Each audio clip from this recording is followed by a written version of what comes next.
ಅಣ್ಣ ಈಗ ಹೋದ ಸಲ 500 ಆಗಿತ್ತಲ್ಲ, ಈ ಸಲ 1500 ಆಗಬೇಕಲ್ಲ. ನಾನು ಈ ಟಿ ವಿಯಲ್ಲಿ ನಿನ್ನೆ ಒಂದು ನನಗೆ ಈ ಪೇಪರಲ್ಲಿ ನೀವು ನೋಡಿರ್ಬೇಕಲ್ಲ, ನನಗೆ ಈ 3 ದಿವಸದ ನಂದೇ ಮಿಂಚ್ತಾ ಇದೆ. ಬಟ್ ನಾನು ಅಂಥದ್ದು ಏನೂ ಮಾತಾಡಿಲ್ಲ. ಅಲ್ಲಿ ಜುಗುಳತ್ತು ಒಂದು ಗ್ರಾಮ ಇತ್ತು, 30 ತಾರೀಕು ಅಲ್ಲಿ ಹೋಗಿದ್ದೆ. ಅಲ್ಲಿ ನಾನು ಹೋಗೋ ಸಂದರ್ಭದಲ್ಲಿ ಇದ್ರಿಗೆ ಒಂದು ರ್ಯಾಲಿ ಬತ್ತು BJP ಅವ್ರದ್ದು. ನನ್ನ ನೋಡಿ ಅವರು ಧಿಕ್ಕಾರ ಹಾಕಲಿಕ್ಕೆ ಶುರು ಮಾಡಿದರು. ನಾನು ಗಾಡಿಯಲ್ಲಿ ಹೊಂಟಿದ್ದೆ, ನಾನು ನಮ್ಮ ಅಧ್ಯಕ್ಷರು ಎಲ್ಲರೂ ಇದ್ದೀವಿ. ನನ್ನ ಬಿಲ್ಲಾಗ ಪ್ರಿಯಾಂಕನೂ ಇದ್ದರು.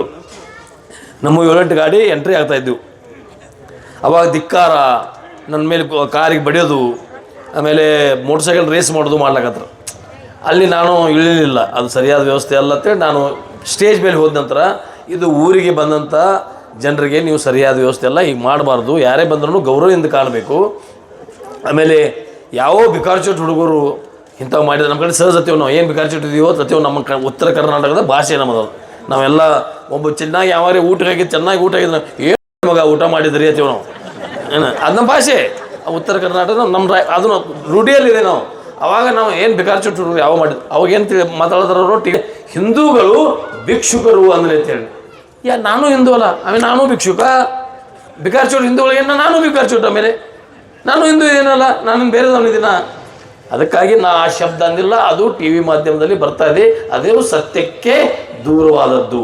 ಎರಡನೇದು ಮಾಡ್ತೀವಿ ಅಂತ ಹೇಳಿ ಟಿ ವಿ ಮಾಧ್ಯಮದಲ್ಲಿ ಮತ್ತು ಪೇಪರ್ದಲ್ಲಿ ಬಂದಿದೆ. ಅದು ನಾನು ಅಲ್ಲಿ ಏನು ಕೇಳಿದ್ರು, ಹೀಗೆ ನಾನು ಭಾಷಣ ಮಾಡೋ ಸಂದರ್ಭದಲ್ಲಿ ಕೆಲವರು ಹಳ್ಳಿಯಲ್ಲಿ ಕರೆಂಟ್ ತೆಗಿತಾ ಇದ್ದಾರೆ, ಕರೆಂಟ್ ಕಟ್ ಮಾಡ್ತಾ ಇದ್ದಾರೆ, ನೀವು ಸ್ವಲ್ಪ ನೋಡ್ರಿ ಅಂದಾಗ ಎಲ್ಲ ಕಡೆ ಆಗಿದೆಪ್ಪ, ಕರೆಂಟ್ ಕಟ್ ಮಾಡಿದಿರಿ, ನಮಗೆ ಓಟ್ ನೀವು ಹೆಚ್ಚು ಕೊಡ್ತಿದ್ದಾರೆ, ನನ್ನ ಸಂಬಂಧ ಕಟ್ ಮಾಡ್ತೇನೆ ಅಂತ ನಾನು ಅನ್ನಿ.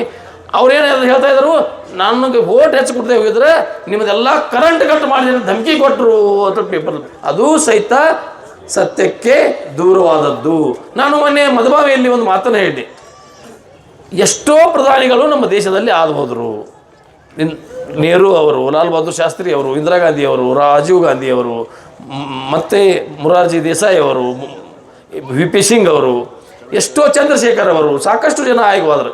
ಆಮೇಲೆ 140 ಕೋಟಿ ಜನಸಂಖ್ಯೆಯಲ್ಲಿ ಇವರೊಬ್ಬರನ್ನ ಬಿಟ್ಟರೆ ಮತ್ತಾರು ಅರ್ಹರಿಲ್ವಾ? ನಾವು ದೇಶ ನಡೆಸೋಕ್ಕೆ ಆಗೋದಲ್ವಾ?